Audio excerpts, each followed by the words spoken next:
তো 16 নম্বর প্রশ্নটি হচ্ছে ব্যারোমিটার যে পাঠ সেই পাঠ হঠাৎ কমে গেলে আবহাওয়ার কি কোনো পরিবর্তন হবে? আরও একবার বলছি প্রশ্নটি, ব্যারোমিটার পাঠ সেই পাঠ কমে গেলে কি আবহাওয়ার পরিবর্তন হবে?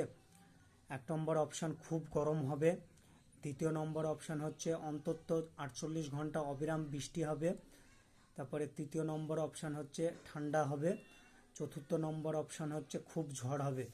তো এই প্রশ্নটির সঠিক অ্যান্সার তোমার ব্যারোমিটারে পাঠ হঠাৎ কমে গেলে তোমার আবহাওয়ার পরিবর্তন হবে এবং খুব ঝড় হবে। এই প্রশ্নটির সঠিক অ্যান্সার হয়ে যাবে তোমার খুব ঝড় হবে। তারপরে নিচের কোনটি যমজ শহর নয়? মানে এর মধ্যে যে যমজ শহর সেই যমজ শহর নয় সেটি কোনটি? 1 নম্বর হচ্ছে হায়দ্রাবাদ ও সেকেন্দ্রাবাদ।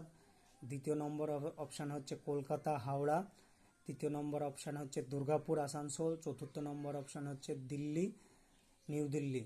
তো এর মধ্যে যমজ শহর নয় হায়দ্রাবাদ এবং সেকেন্দ্রাবাদ, এর মধ্যে যমজ শহর নয়। তো এর পাশাপাশি তোমাদের 16 নম্বর প্রশ্নের অ্যান্সার শেষ হলো। এবং 17 নম্বর প্রশ্ন,